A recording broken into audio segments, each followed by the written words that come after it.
अस्सलाम वालेकुम students. First year chemistry में हम चैप्टर नंबर 1 स्टडी कर रहे हैं और आज हमारा टॉपिक है एवरेज एटॉमिक मास।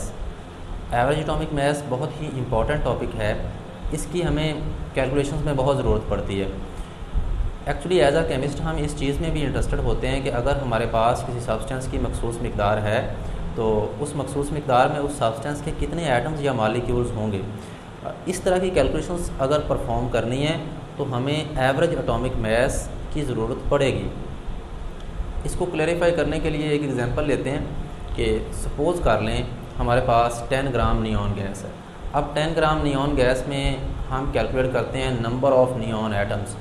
तो हम तो पढ़ चुके हैं कि नियॉन के मैसेज के लिहाज से 3 तरह के एटम्स होते हैं। तो अब हम 10 ग्राम नियॉन में कैलकुलेट करते हैं नियॉन के एटम्स और नियॉन के एक एटम का मास 20 ले लेते हैं। तो हमारे पास नियॉन के एटम्स की कुछ तादाद आ जाएगी। और अगर हम एक एटम का मास 21 लेंगे तो हमारे पास नियॉन एटम्स की तादाद और आएगी। 22 लेंगे तो और तादाद आएगी। तो एक्चुअल तादाद तो हमारे पास आएगी नहीं।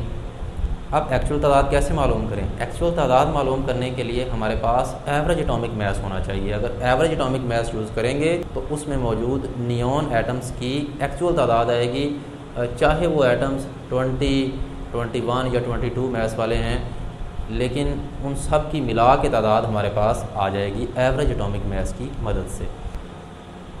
एवरेज एटॉमिक मास के टॉपिक से रिलेटेड हमारी बुक में एक एग्जांपल है और इसके साथ साथ 2 क्वेश्चंस भी हैं। तो इनकी मदद से हम इस कॉन्सेप्ट को मज़ीद स्ट्रॉन्ग करेंगे। देखते हैं, इसको डिफ़ाइन भी करेंगे। हमारा टॉपिक है एवरेज एटॉमिक मास। इसको डिफ़ाइन करने के लिए पहले हम एग्जांपल नंबर 1 सॉल्व करेंगे, फिर उसी की मदद से ये कॉन्सेप्ट डिफ़ाइन हो जाएगा। एग्जांपल नंबर 1 देखें। इसमें हमारे पास डाटा है कि नियॉन के मैसेज के लिहाज से हमारे पास 3 तरह के एटम्स हैं, नियॉन 20, नियॉन 21, नियॉन 22, और उनकी रिलेटिव अबंडेंस भी दी हुई है। तो इन दोनों चीज़ों को यूज़ करते हुए हम नियॉन का एवरेज एटॉमिक मास कैलकुलेट करेंगे। डाटा हमें बता रहा है कि हमारे पास क्या है, नियॉन गैस के 3 तरह के एटम्स होते हैं सैंपल में। हमारे पास होता है उसमें नियॉन 20, हमारे पास नियॉन 21 और नियॉन 22। इसकी नियॉन 20 की परसेंटेज है 90.92%। और ये कैलकुलेट कैसे की जाती है ये भी हम पढ़ चुके हैं मास स्पेक्ट्रोमेट्री में। 0.26% इसकी रिलेटिव अबंडेंस है और इसकी नियॉन 22 की रिलेटिव अबंडेंस है हमारे पास 8.82%। तो अगर हमारे पास नियॉन गैस है, 10 ग्राम नियॉन गैस है सपोज़, तो उसमें 90.92% एटम्स इस मास वाले हैं और 0.26% एटम्स इस मास वाले हैं और 8.82% एटम्स इस मास वाले हैं। अब एटम्स की तादाद कैसे कैलकुलेट करें? उसके लिए हमें एवरेज एटॉमिक मास का यूज़ करना होगा। आगे जाके ये कॉन्सेप्ट मज़ीद क्लियर हो जाएगा जब हम कैलकुलेशंस परफॉर्म करेंगे। तो अब इस डाटा से हम नियॉन का एवरेज एटॉमिक मास निकालते हैं। Average atomic mass of neon. इसका मेथड क्या है कि जितने भी आइसोटोप्स होंगे उनके मैसेज को उनकी रिलेटिव अबंडेंस से मल्टीप्लाई करते जाना है और सभी को सम अप कर देना है। अब नियॉन 20, पहले का मास है 20 और उसकी रिलेटिव अबंडेंस हमारे पास है 90.92%। इसके नीचे आएगा ओवर 100। तो हम सभी के नीचे इकट्ठा एक ही 100 लिखेंगे। ऐसे भी लिख सकते हैं, इसमें हम ऐड कर देंगे प्लस सेकंड आइसोटोप है हमारे पास, उसका मास है 21 multiplied with its relative abundance 0.61%। And third one है हमारे पास 22 मास वाला और उसके रिलेटिव अबंडेंस है 8.82% मल्टीप्लाइड विद 8.82%। का मतलब होता है ओवर 100%। सेंट 100 के लिए यूज़ होता है। तो ये चीज़ हमारे पास है। ये डाटा मैंने एंटर कर दिया, इसको सॉल्व करेंगे, आपके पास आंसर आ जाएगा। इसको सॉल्व करने पे आंसर आता है हमारे पास 20.18 AMU। ये हमारे पास नियॉन के एक एटम का एवरेज एटॉमिक मास है। ये अलग अलग मैंने परसेंटेज सबके ओवर 100 ओवर 100 ओवर 100 सिर्फ इसलिए लिखा है कि हम इसको डिफ़ाइन कर सकें, इसकी डेफिनेशन को क्लैरिफाई कर सकें। अब मैं इसकी डेफिनेशन लिखता हूँ, उसको हम क्लियर करते हैं।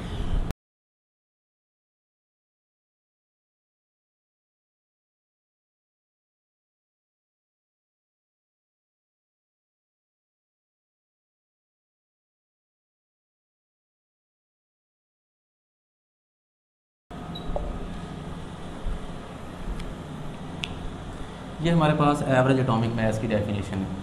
ये डेफिनेशन बुक में नहीं दी गई, ये आप नोट कर सकते हैं।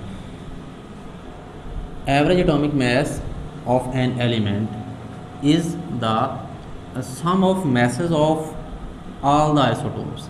कि किसी एलिमेंट का एवरेज एटॉमिक मास मालूम करना है तो क्या करें, उसके सारे आइसोटोप, ऑल द आइसोटोप्स, सारे आइसोटोप्स के masses को जमा कर दें।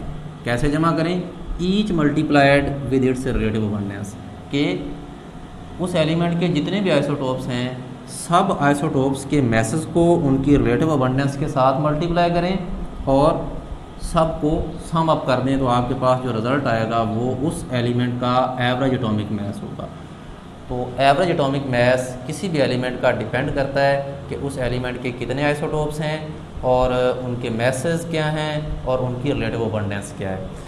तो ये चीज़ हमारे पास क्लियर हो गई डेफिनेशन। यहाँ पे ये अलग अलग लिखने का मकसद ये था कि एक आइसोटोप का मास और उसकी ये रिलेटिव अबंडेंस 90.92%, ठीक है, प्लस सेकंड आइसोटोप उसकी रिलेटिव अबंडेंस 0.61 0.26%, ठीक है, 22 multiplied with its relative abundance 8.82%। ये हम इसको इकट्ठा भी लिख सकते हैं according to book, no issue. इसी तरह से आप सॉल्व करेंगे। ये मैंने अलग-अलग सिर्फ़ और सिर्फ इस डेफिनेशन को क्लियर करने के लिए लिखा था इस फॉर्मेट में। बाकी आप इसी फॉर्मेट में इसको लिखेंगे और सॉल्व करेंगे। जितने भी आइसोटोप्स हों 100 जो है नीचे वो एक ही दफ़ा लिख दें, इनफ होगा, ठीक है। अब नेक्स्ट हमारे पास एग्जाम्पल नंबर 1 के बाद है क्वेश्चन नंबर 6। क्वेश्चन नंबर 6 आप देख सकते हैं, इसमें ज़िक्र किया गया है सिल्वर का। तो सिल्वर के हमारे पास अबंडेंट आइसोटोप्स 2 ही हैं। वैसे तो ज़्यादा होती है तादाद, लेकिन नेचुरली पाए जाते हैं 107 मास वाला और 109 मास वाला। उनकी रिलेटिव अबंडेंस भी दी हुई है। तो क्या करना है, इसका एवरेज एटॉमिक मास कैलकुलेट करना। बिल्कुल इसी तरह से ये कैलकुलेशन होगी, ठीक है। नीचे टेबल में अगर आप देखें तो यहाँ पे एक तो 107 मास है और उसके आगे AMU में मास लिखा हुआ है, 106 पॉइंट आगे ये फ्रैक्शनल है। तो एक्चुअली ये एग्जैक्ट मास है। 107 वाला जो आइसोटोप है उसका एग्जैक्ट मास ये है।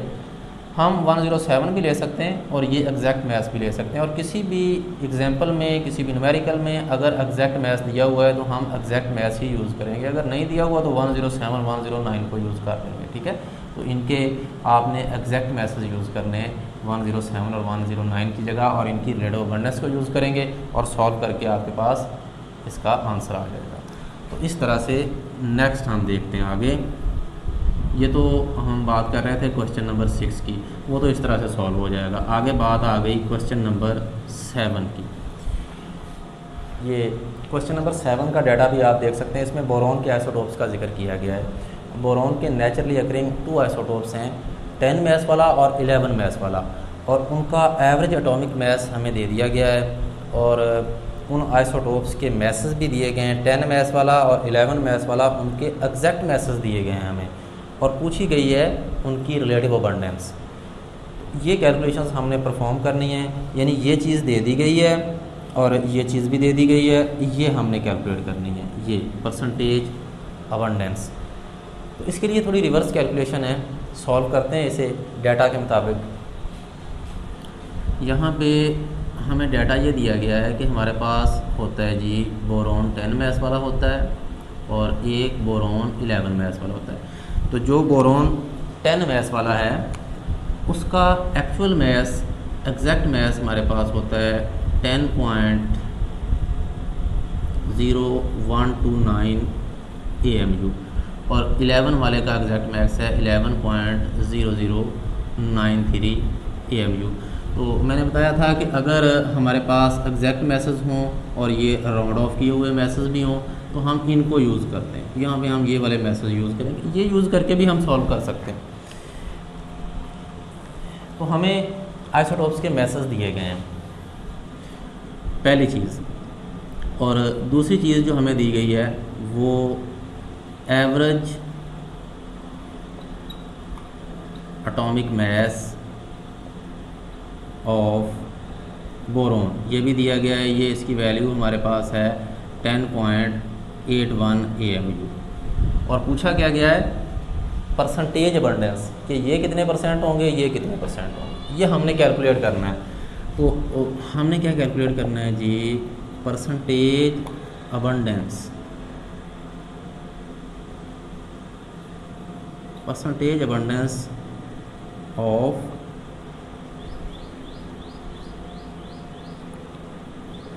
बोरोन 10 एंड बोरोन 11, ये हमने कैलकुलेट करनी है। अब हम सपोज़ कर लेते हैं कि बोरोन 10 जो है इसकी हमारे पास परसेंटेज अबंडेंस है x। सपोज़ करें कि हमारे पास x का आंसर 30 आ जाता है। इसका मतलब क्या होगा कि हमारे सैंपल में 30% एटम्स हैं 10 मास वाले, तो बाकी एटम्स जो हैं वो 11 मास वाले होंगे, यानी 70%। तो बोरोन 11 की जो परसेंटेज अबंडेंस है वो होगी 100 - x। अगर हमारे पास x आ जाए तो हमारे पास इन दोनों की परसेंटेज अबंडेंस आ जाएगी। इसकी परसेंटेज अबंडेंस है x%, इसकी परसेंटेज अबंडेंस है -x%। ठीक है, अब सारा डाटा आ गया हमारे पास, ये चीज़ भी आ गई। एवरेज एटॉमिक मास हमें पहले दे दिया गया था। ये मैसेज हमारे पास एग्जैक्ट दिए गए हैं बोरोन 10 और 11 के, ये चीज़ हमने कैलकुलेट करनी है। तो ये चीज़ बोरोन 10 के लिए x% है और बोरोन 11 के लिए 100 - x% है। डाटा पुट करेंगे और हमारे पास आंसर आ जाएगा। अब ये डाटा पुट करते हैं और इसको सॉल्व करते हैं। हमारे पास है जी एवरेज एटॉमिक मास 10.81 AMU, इसका यूनिट है वो हम साथ नहीं लिख रहे कैलकुलेशंस में आसानी के लिए। तो इसके बाद हमारे पास है बोरोन 10, ये मास ऑफ फर्स्ट आइसोटोप, और एग्जैक्ट मास हम यूज़ करेंगे जो कि है 10.0129, और इसको मल्टीप्लाई कर देंगे इसी की रिलेटिव अबंडेंस के साथ जो कि है x। ओवर 100 भी आएगा लेकिन हम एक ही दफ़ा 100 सब के नीचे इकट्ठा लिख लेंगे। प्लस हमारे पास है सेकंड आइसोटोप जिसका मास 11, एग्जैक्ट मास है 11.0093, मल्टीप्लाइड विद किसके साथ मल्टीप्लाई कर रहे हैं हम, 100 - x के साथ, 100 - x के साथ इसको मल्टीप्लाई कर रहे हैं इसकी रिलेटिव अबंडेंस के साथ, और ओवर हम इसके नीचे भी 100, इसके नीचे भी 100, तो एक ही दफ़ा ये 100 हमने लिख लिया है। अब इस 100 को तो इधर ले आएंगे, जब ये इधर आके मल्टीप्लाई होगा तो ये 1081 हो जाएगा। और इसको मज़ीद सॉल्व करते हैं, ये इससे मल्टीप्लाई होगा तो हमारे पास आएगा 10.0129x प्लस इसको पहले 100 से फिर x से मल्टीप्लाई कर देंगे।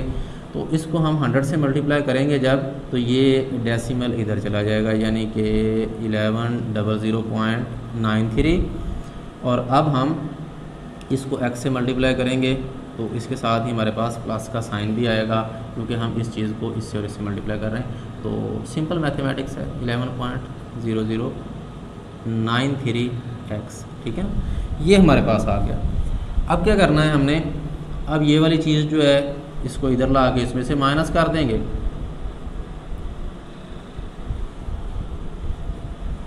यहाँ पे ये है -x, तो हमारे पास यहाँ पे साइन जो है वो माइनस आएगा, ठीक है ना, -x मल्टीप्लाइड विद दिस, तो साइन माइनस आएगा, ठीक है।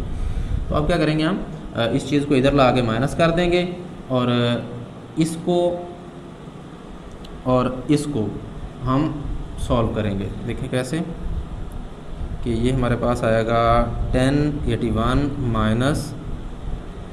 1100.93, ठीक है। इसके बाद हमारे पास है 10.0129x माइनस 11.0093x, ठीक है ना, ये हमारे पास सॉल्व करने से आ गया।